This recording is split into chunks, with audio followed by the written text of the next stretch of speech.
Ladies and gentlemen, brothers and sisters, friends, enemies, and comrades, I hope you're doing well wherever you are. This is Kenya Revolutionary for another quick video. Sorry, the sun is really shining over here.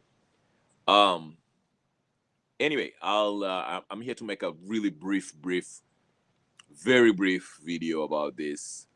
As you can see, Kioni this morning came out and says and claims that Gachagua, the Gachagua, the perceived leader of this united opposition, is working with Ruto. Surprise, surprise, right? I told you guys, all these people are working with Ruto. It's a big plan, but let me break down what's going on, what's actually going on between these guys. Because now there's this talk about Matiang'i has actually, removed himself from this united opposition. Remember, we had this united opposition of Martha Karua, Gachagua, Kalonzo, Eugene Wamalwa, Natembea, and so forth, okay? You know the crew, right? These are the people these are the individuals who came together and said they are the united opposition and they'll be running against William Samoei Ruto in 2027. And I told you and explained to you yesterday why this this united opposition, number one, not only it's a fake opposition. Number two, it cannot stand because given what they are working on accomplishing, which is the BBI, which is NADCO, which is in its next step of implementation, which is Government of National Unity, which requires the change of the constitution. It will take a stronger candidate opponent that will go against Ruto and create this perception that the 2027 elections was actually rigged or was not fair, was not transparent, is not verifiable, which is not it's going to be all the things above I've just mentioned, because they have to create that perception in order to bring about a justification for mass protest, which will be the crisis they need in order to bring this intergenerational conclave nonsense that Raila Odinga told us. Okay, if you want to listen to how the direction of Kenya, where it's going, and where these political class are planning to do in Kenya, you have to listen to Raila Odinga especially, and Uhuru Kenyatta. So now you might be scratching your head. You're saying, what does this have to do with Raila Odinga and conclave and all this stuff? Okay, I'm talking about Kioni claiming that Gachagua is working with Ruto. I will explain to you just right now. Take a moment. First of all, I want you to do me a favor. If this is your first time here, I talk about Kenyan politics and the world politics as it relates to Kenya. So hit that subscribe button if you like this kind of content, and subscribe, share, put your notification bell on so you can get me every time I come in. The next thing I want you to do, if you already subscribed, the first order of business is to do what? Like the video. So go ahead and do that. I'll be very brief today. There's nothing much to talk about here. It's straightforward, but I know you guys are confused. Now, walk with me, okay? I want to start with Kalonzo Musyoka. I know the topic is Kioni's claim that Gachagua is working with Ruto. And I'm saying, surprise, surprise. Did I tell you this thing? But it doesn't stop there. But let me just start with Kalonzo Musyoka here, okay? Now, Kalonzo Musyoka is one of those main political figures in the united opposition who came out and claimed that he will never join Ruto. He was at JKL and, he was talking about first among equals. They shall all come together and agree on who will be the flag bearer for 2027 to go against Ruto, right? Now, yesterday I told you, and I played you the speech by Gachagua when Gachagua was explaining to us how Raila has been the real watermelon of Kenyan politics. But he said something interesting. He said, William Mzee when he decides to go to the opposition, he'll be in the back seat because we are not going to let him to come and vuruga maneno and acquire the main guy again, okay? Which basically is suggesting that they are not opposed to the idea of Raila Odinga actually joining forces with this so-called united opposition. Now, today, Kioni is coming up telling us that Gachagua is working with Ruto. How could that be? He explained himself. He said, Ruto sent his emissaries and Gachagua did the same, and they sat down and they kind of tried to do their usual tribal ethnic arithmetic to see how many votes Matiangi and others can bring. Okay, but here's the thing. I'm starting with Kalonzo Musyoka because Kalonzo Musyoka is going to be the last minute what do you call it? Will deliver the last minute blow to this united opposition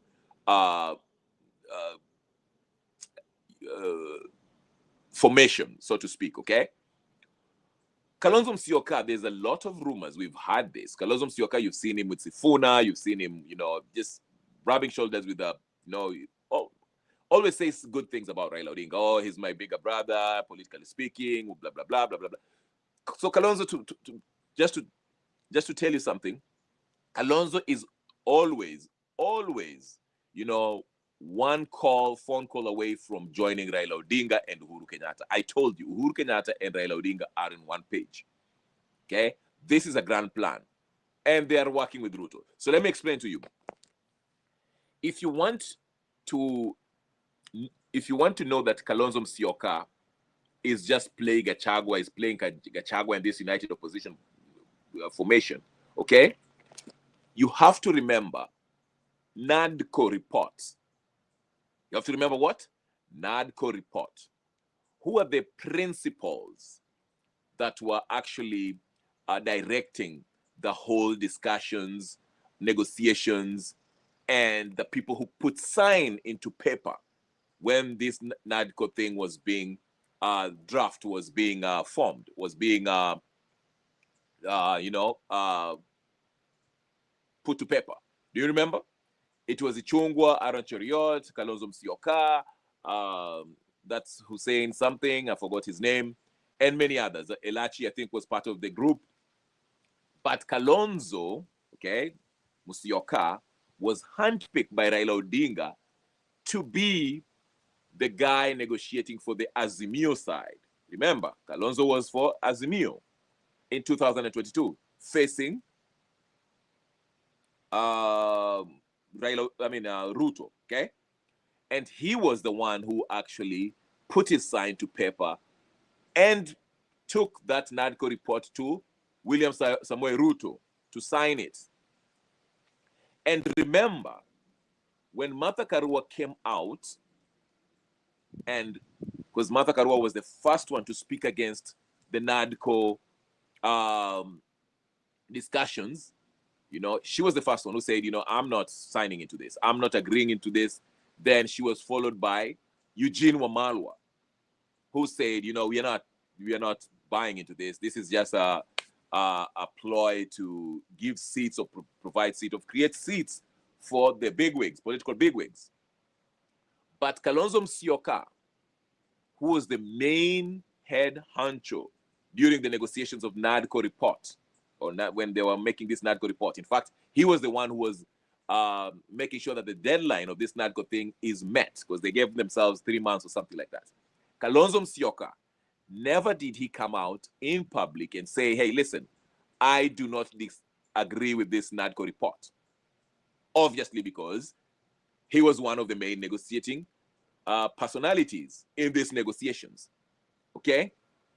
So Kalonzo Musyoka understands and knows what's in the NADCO report.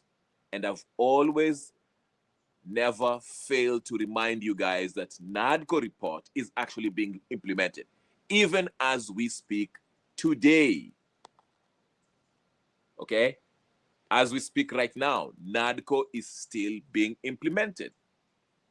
The IEBC amendment bill that is now law was part of the recommendations that was to be implemented in the NADCO report. Now, the next step to this, which Ruto and Raila and all this political class are struggling with will require them to actually change the constitution, which means we have to have a plebiscite. We have to have a referendum. Okay? That's why you see Raila has always been pushing for this idea of having an intergenerational conclave where people sit down and discussing, reviewing the constitution. He's always talking about that. Always talking about that. Okay? He's always talking about that. Even after the Gen Zs, the Gen Z movement, ended, kind of died down. What did Raila do when he came out? After they got into the government, he started talking about the need to review the constitution, the need for young folks to come sit down. Absolutely, Okinyo. They hide the truth in plain sight. Nice seeing you, brother. Like the video. So they always talk about change of the constitution, and that's the next step of implementation of this NADCO report, which proved to be a hurdle, because that means you have to actually make the country see the need for a constitutional change. Now, this will be hard because all these political players or protagonists in this case, these tribal chieftains, the Railas, the Uhurus, the Rutos, the Gachaguas, the Mapakaruas, the Wamalwas, Watangulas, they are not popular with the people, because the people feel like the 2010 constitution has not been fully implemented. The problem is not, there's no need of a constitutional change. The constitution in place is good enough, but has not been fully implemented. If anything, it has always been violated, breached, disregarded by the regime on the place and everyone who's occupying public office. So the issue is not the constitution. But here is my point, so that you don't lose what I'm saying. And like I said, I won't be here for long because my gadget doesn't have a lot of juice. So I have to get to the point as quick as I can. Okay? So what I'm trying to say is this. The next stage of implementation of the NADCO report is changing the constitution to create all this position for the Uhuru Kenyatta's, Ruto, Raila, and all these people, Mudavadi, Wetangula, and all this stuff, okay? Because these people they do not want to retire. I mean, you see what Manani Waiguru, after being 10 years of governor, she still wants to be a Senate. After Senate, she wants to be something. She wants to be, these guys do not want to retire. They want to enjoy the spoils of power and keep on looting and lording over us and making billions of shillings, if not dollars, US dollars, and live life like lords of the land. So they do not want to leave power. So every time they see that their career, they're becoming irrelevant, they have to create a position for themselves. And that's what they're trying to do with this NADCO report. So coming back to Kalonzo Musyoka, the very person who was the chief negotiating person on the Azimio side, when they were negotiating for this NADCO report, when they were making this, having this compromise with the Ruto during this NADCO discussions, he never once objected to the very things that you saw Martha Karua and Eugene Wamalwa refused to agree with. Okay? So after a while, he started distancing himself with the ODM faction of the Azimio. But still, akaanza kushikana na Uhuru Kenyatta, remember? When he started hanging out with Uhuru Kenyatta and Gideon Moi for a while, that's the time when Raila Odinga was that was the time when Raila Odinga was running for EU. You saw Kalonzo Musyoka was hanging out with Uhuru Kenyatta and Gideon Moi, okay? And everyone was talking about, Kalonzo Musyoka will inherit Raila Odinga's position as the Azimio, Rana, or whatever the case is. Not Rana, but, the face of Azimio or the head of Azimio or something like that, okay? Now, listen to me. After that, we were distracted with Raila Odinga's AU stuff. Then Raila came back and, he got into the MOU as ODM and UDA. This was not an Azimio and UDA or Ruto. This was an ODM MOU with UDA. After that, that's when you saw Kalonzo try to distance himself with Raila Odinga, joining Wamunyoro, Martha Karua, Wamalwa, and others.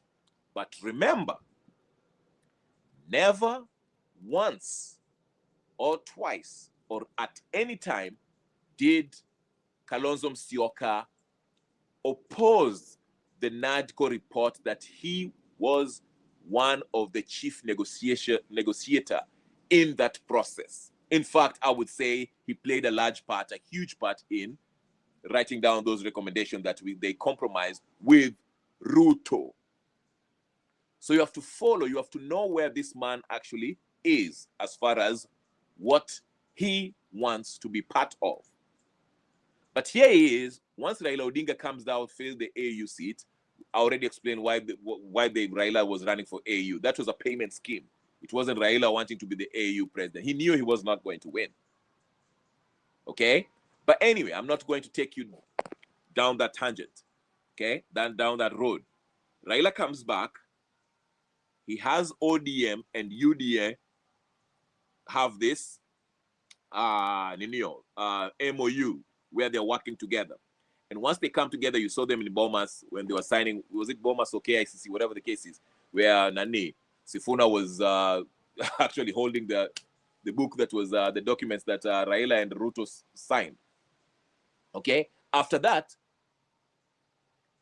Kalonzo Musyoka went and aligned himself with Martha Karua, Wamunyoro. Then Matiang'i came back from World Bank or whatever the case he was, where he was hiding. Okay? And they formed this united opposition formation that they have right now. But you have to remember where Kalonzo Musyoka's heart lies. He's one of the designers, architect of the NADCO report, and he has never spoken against it. He understands what's in it, and he understands that it's in its next stage of implementation. It's been implemented by Ruto and Raila, and he has a stake in it because Raila handpicked him to be part of that. So obviously, if this thing is going to be implemented in the future, where it will require the constitution to be changed through a plebiscite or whatever means they are, because Kenya, if they find that Kenyans do not want this, they'll find a sketchy way of actually changing the constitution without going for a referendum, understanding very well that people don't want it. But this is Kenya, you know that. If these criminals want something, they will get it. Okay? So Kalonzo, while he's with the Gachagua here, he still understands what is going on with the NADCO. He knows that NADCO is what is being implemented, but he's playing the role of opposition while cheesing it up with the Martha Karuas and Gachaguas and Kionis and Matiangis, pretending that he's part of their crew. Now, let me take you back to Raila Odinga. I told you yesterday there are different levels of political stature in Kenya. Who has the juice? The different kind of leagues of influence. I told you the top tier, perceptually speaking, okay, what we perceive, the general perception in Kenya, okay, the top politicians in Kenya, the very at the apex of it, is Raila Odinga and Uhuru Kenyatta. Not because they are great freedom fighters or anything. They are sons of, Jomo Kenyatta and Oginga Odinga. The so-called dynasty. They've been there since 1921. Okay? They are not popular, but they are famous. And they hold a lot of influence. They have the means to make things happen because they have the what? They have the capability through the money and the money that they have. I'm talking about the Kenyatta family and also Odinga family. They are one of the richest, if not the top 10, top 5 richest families in Kenya. So they can buy people, influence policy, influence what they want. And they're working together. That's why I take you back. Remember when Aden Duale was the head of security, whatever the case is, in the beginning of Ruto's administration, and he told us that the Azimio protests that were happening, he could tell, given the intel that he was getting, that the the Kenyatta family was involved in financing the protests that were happening, the Azimio protests, okay? Remember that? So what am I trying to say? In the, yes, absolutely. Jomo Kenyatta was an actor. I saw that video, old video of Jomo Kenyatta. So what I'm trying to say is this: if you are to in the levels, different levels of political influence, Raila Odinga and Kenyatta is at the top. Remember, even a few years ago when Raila started talking with having this, after he entered into a handshake with Uhuru Kenyatta back in 2018.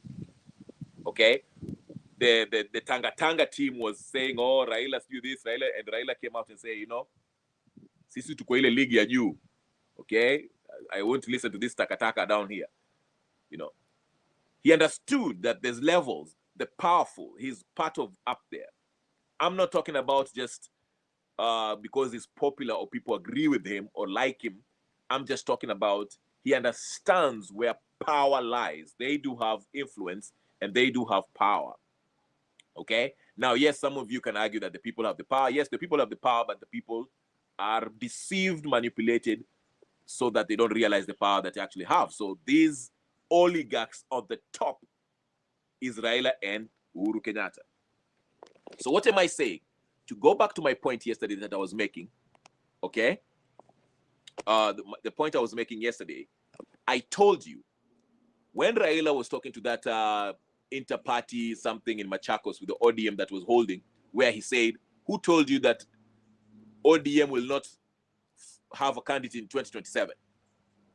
And he made it clear that, he's in this arrangement with Ruto up to 2027, or leading close to 2027. But he made it clear that ODM will have their own candidate, without even saying it directly. But he basically said, ODM will have its own candidate. So the question is, if that's the case, that means that there's no way Raila Ruto MOU will go past 2027 when we're approaching elections, right? Let's just use logic here based on what these people are saying. I'm coming back to Kioni because this is all connected. Let me try to be quick so I can get to the point. I don't want to drag this video. Okay? So if Raila came out and say, hey, and pose the question, rhetorical question, saying, who told you that ODM will not floor an political candidate in 2027? That suggests that in 2027, ODM will have their own political presidential candidate. Now, there's no way ODM, I'm just using logic here, there's no way ODM can have a presidential candidate and at the same time stay in this political partnership with William Samoei Ruto. Okay? There's no way ODM can have a presidential candidate and still openly have a political partnership with UDA.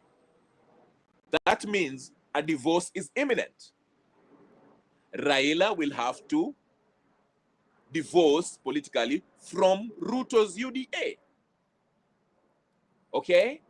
So, will this political divorce be genuine? Absolutely not. They understand, like I say, this is a backroom agreement with Raila, Ruto, and Uhuru Kenyatta. Ruto is powerful by the virtue of being the head of the state. He has the instruments of power.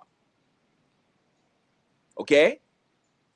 Raila Odinga enjoys influence, is powerful because of his historically historically he's been viewed as the person who had the struggle for Kenyans in different political struggle that we had in the past, and it still has some level of influence, not as much as it used to, but it's still a bigwig. Uhuru Kenyatta is influential by the virtue of coming from the richest family in Kenya, and has influence as far as in the Mount Kenya region, he can buy, sell anyone of his choosing. And not only that, beyond that, he can actually still buy people. Now, let's get to it. Now that Raila Odinga, we understand that Raila will divorce from Ruto. This will be a fake divorce. Because the end game, I want to put it in your mind, the end game is to have this NADCO thing fully implemented. And the next big step in the implementation of NADCO report is to change the constitution to create positions where it will accommodate Uhuru Kenyatta, who you can see is still restless, is thirsty for power. That's why he's saying what he was saying yesterday, and he knew it was going to make news. It will accommodate Ruto, who will not want to step down from his position as the head of state. It will accommodate Raila Odinga, who wants to hold a public office, but he can't constitutionally. So he has to play the shadow prime minister as it is right now through this MOU that he got into with the new UDA. It will accommodate perhaps the Martha Karua, Kalonzo Musyoka, who was one of the chief architects of this NADCO report. And Musalia Mudavadi, who's more than happy to be part of the crew. Okay? Gachagua can be left in the cold to play the opposition. But don't be surprised if he also gets in. But let me get to the point now. So what is happening here? Kioni saying that Gachagua is working with Ruto. Kioni Jeremiah is, thank you. Yes, Elisha. Jeremiah Kioni is basically the mouthpiece of Uhuru Kenyatta. Okay? I would say he's the press,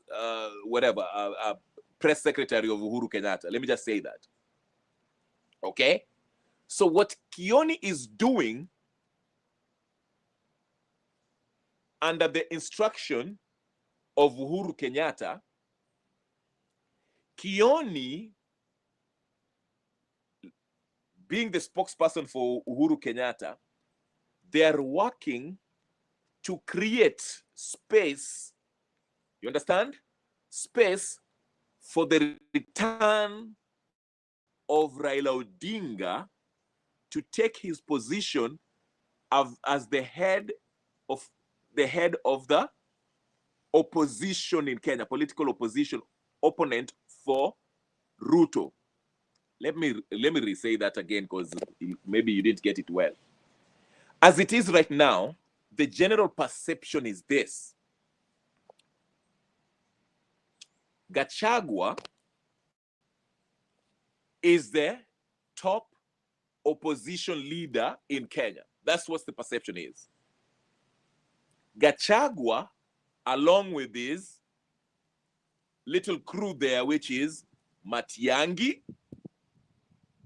Kalonzo Musyoka, Martha Karua, Eugene Wamalwa, George Natembeya, and others. But Gachagua is the main guy in the opposition.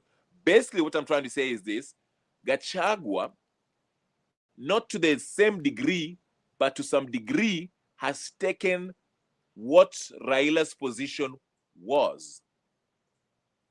He is the face of the opposition because he is the guy who's vocally, the most vocal, speaking against the regime of the day, try to expose the regime of the day. Remember, before 2022, before Gachagua's political relevance, the person that we believed that was the head honcho, the main face of the opposition was Raila Odinga. Okay? Just remember, just think about it.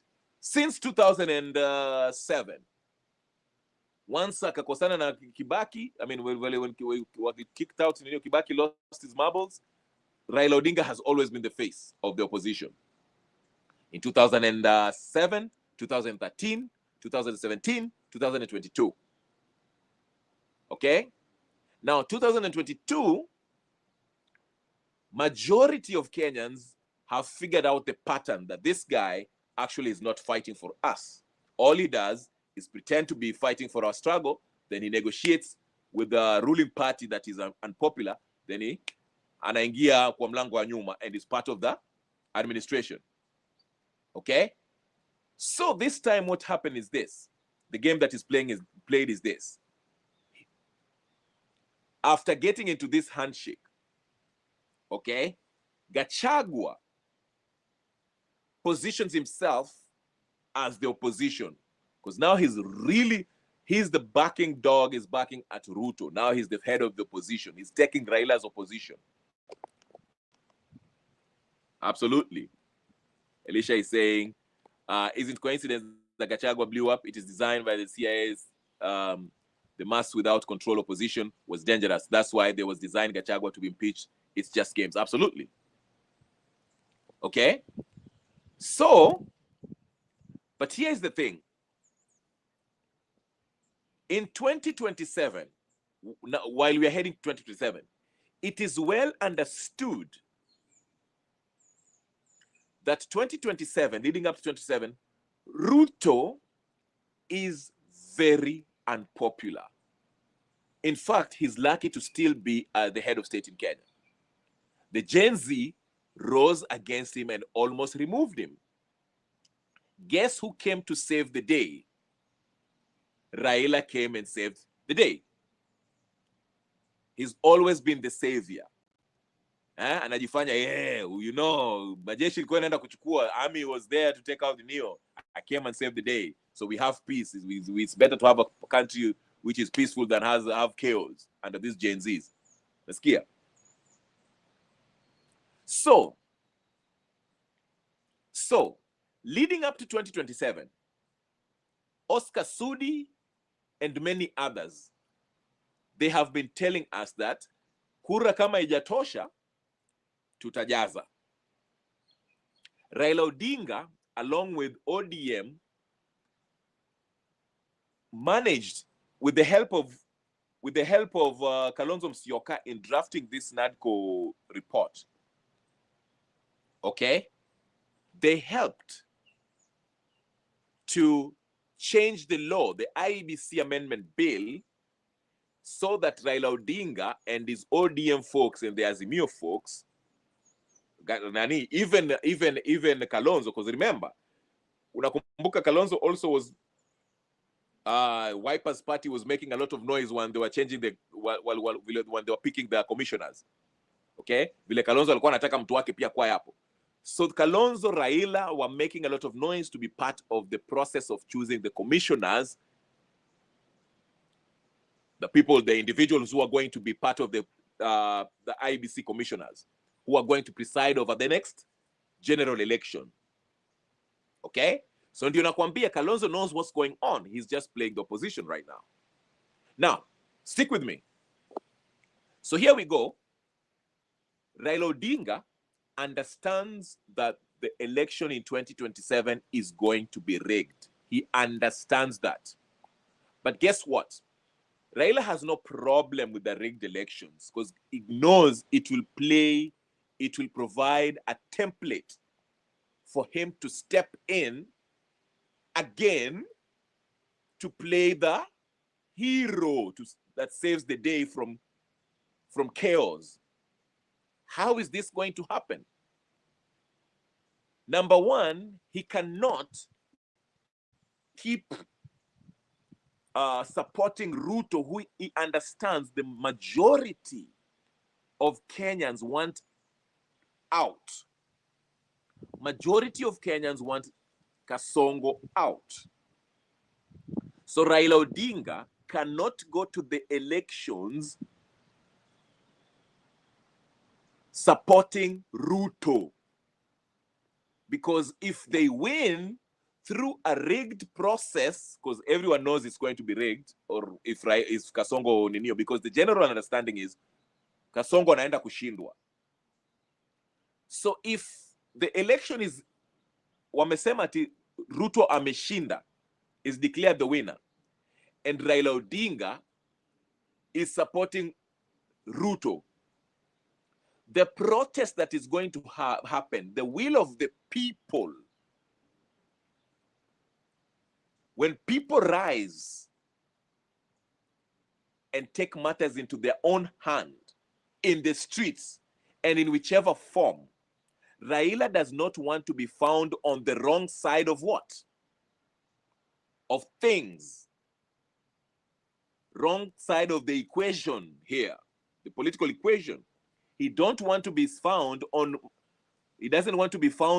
Ruto's side supporting a rigged elections, knowing the magnitude of the matter. Because there'll be mass protest against Ruto's victory in 2027, because everybody, it will be apparent. Oscar Sudi and others have told us watajaza kura kama ijatosha. So the election shall not be accepted. His victory will not be accepted. And Raila cannot be on that side from the get-go. He has to come out to be the rescuer. Unaelewa? So he has to divorce Ruto before the 2027 elections happen. To pretend to be criticizing Ruto, to pretend that he was advising Ruto to do the right thing, but Ruto has refused, to pretend that he was trying to help Ruto steer Kenya into the right direction, but Ruto has failed. While he's pretending to do that, he's basically trying to win the hearts of the majority of Kenyans who are now seeing up as him as the yule mzee msaliti ambaye ametusaliti. You understand? Because as soon as the day that our wakina Junet wata resign, our wakina Hassan Joho, and Raila divorces from Ruto from the MOU, the tune will change. Utaona watu wanaanza kusema, Baba is back to himself. Because even ndio sisi ukuanga wana manipulated, the majority of Kenyans and suspecting people, they'll be manipulated. As soon as he divorces from Ruto, utasikia sasa Baba merudi. Baba is back. Eh? Baba is back to the senses. Ruto anaenda nyumbani. There's no way Ruto is anaenda nyumbani. So what Kioni is doing, they have started clipping Gachagua's influence to create space for the return of Raila as the head of the opposition in Kenya. Because he has always been the constant since 2007. He has always been the constant opposition figure. So leading up to 2027, he has to pretend that amekosana na Ruto, because he understands majority of Kenyans will not accept the results that Ruto has won in 2027 once he's declared. But remember, he knows about this plan. Yeye na Kalonzo wamejua. And others, even Uhuru knows. So once Ruto is declared the winner, there'll be mass protests. Watasema Ruto ameiba, and the country will be ungovernable. Protest will be every day. Kiambu, Nairobi, wapi. The country will be in flames. Wanasema Ruto paka ende. He cannot stand. Haezi kaa hapo. Ameiba kura.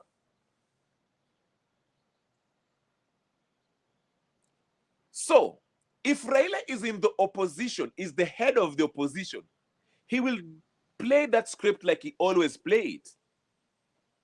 He will say, in order for us to have peace, let me step in. Because the whole point of Raila coming back to the opposition and the role that he has always played since 2007 is to pacify, control dissent. Unaelewa?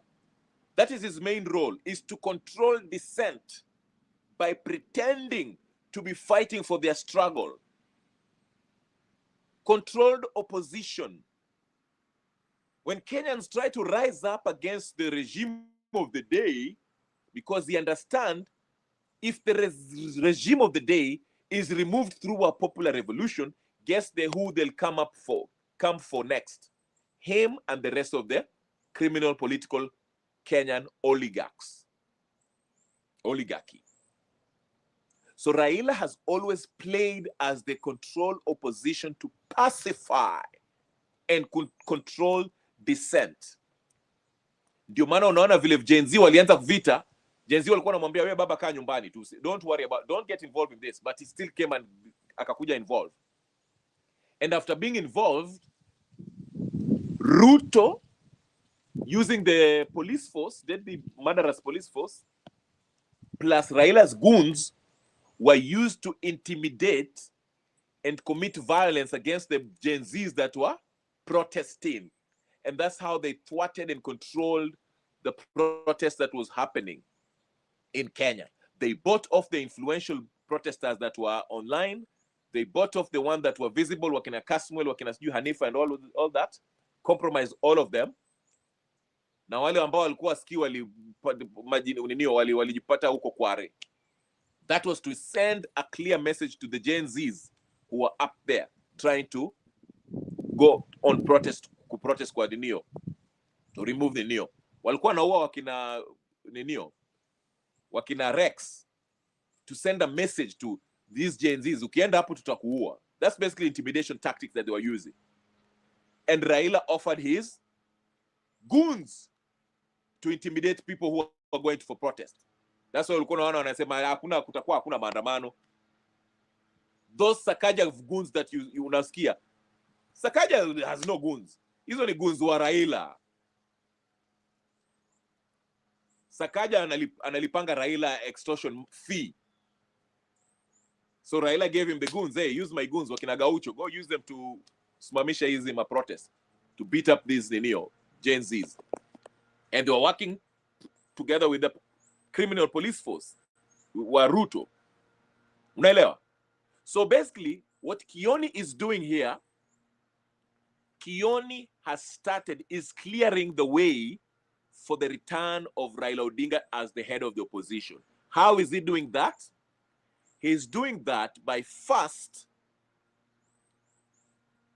delegitimizing Gachagua's perceived position as the head of the opposition.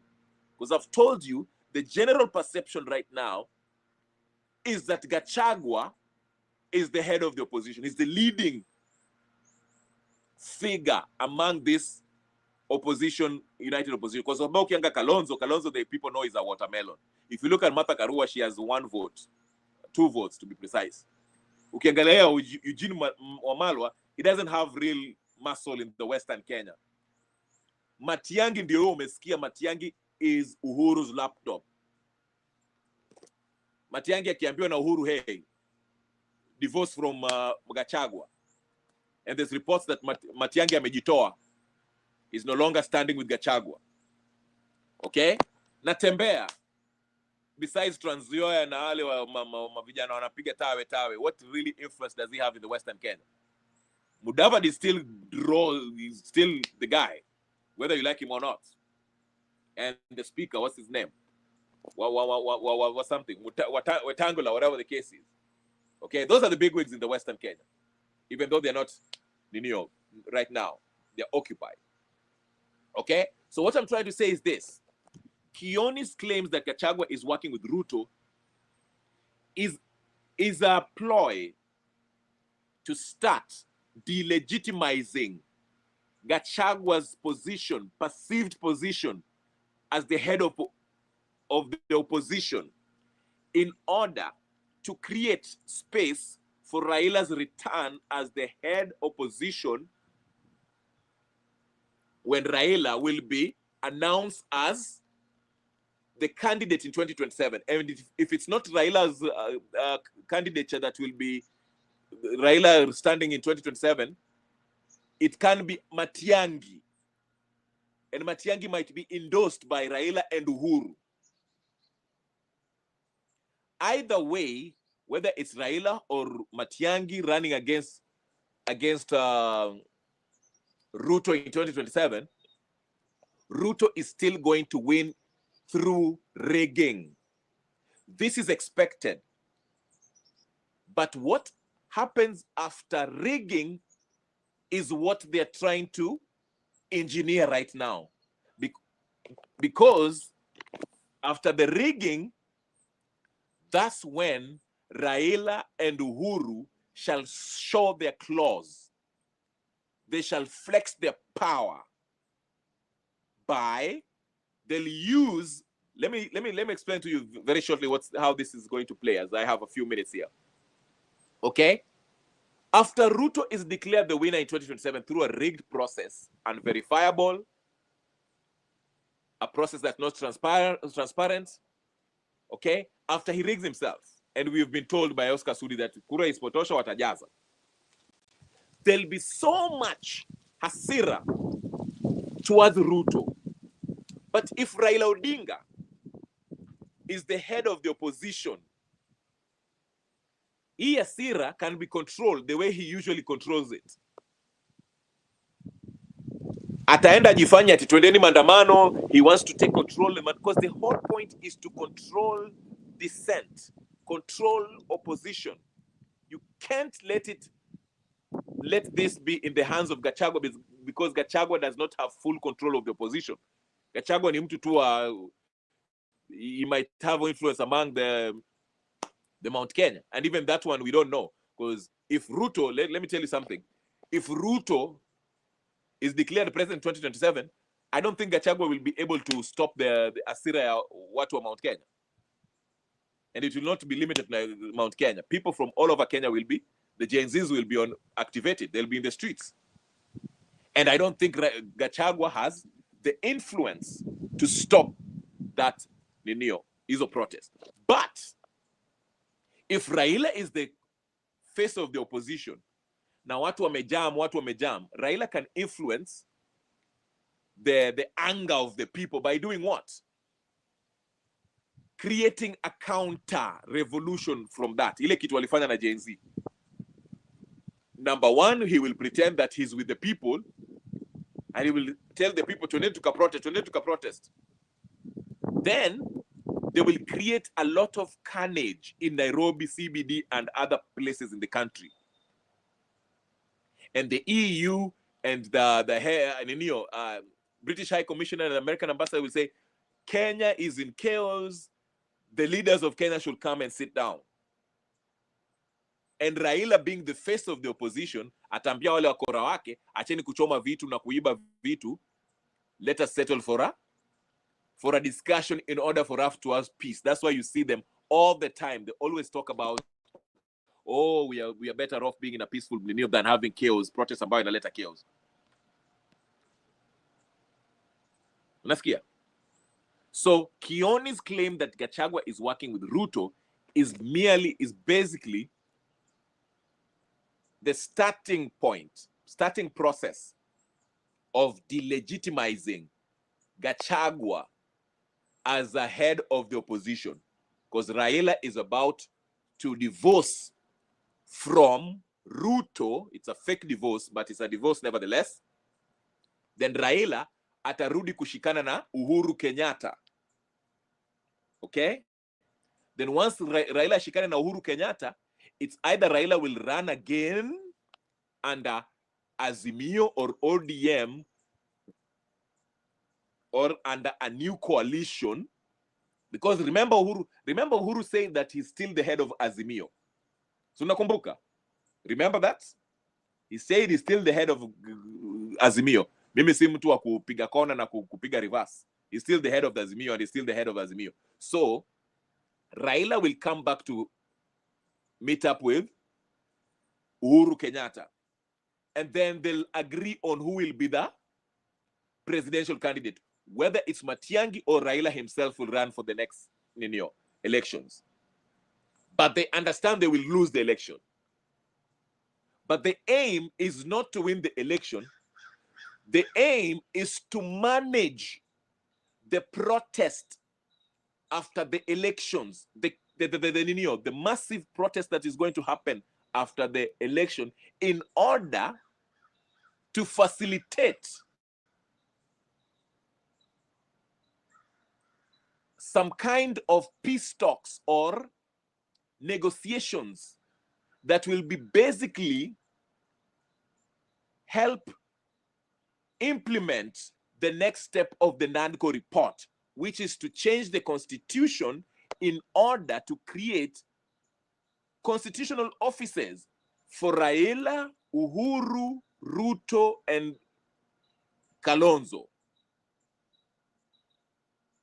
But they will use these elections and the chaos that thereafter as a means, as an opportunity, the crisis, that is the crisis that they need in order to come in as the problem solvers, and part of the solution that will be presented to the Kenyan people is, you know, we are only having this chaos because leaders are not working together.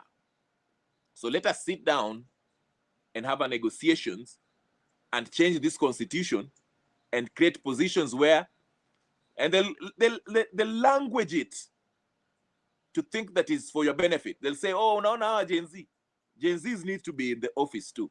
And they shall bring some Gen Zs here and there, MPs, head of Junini.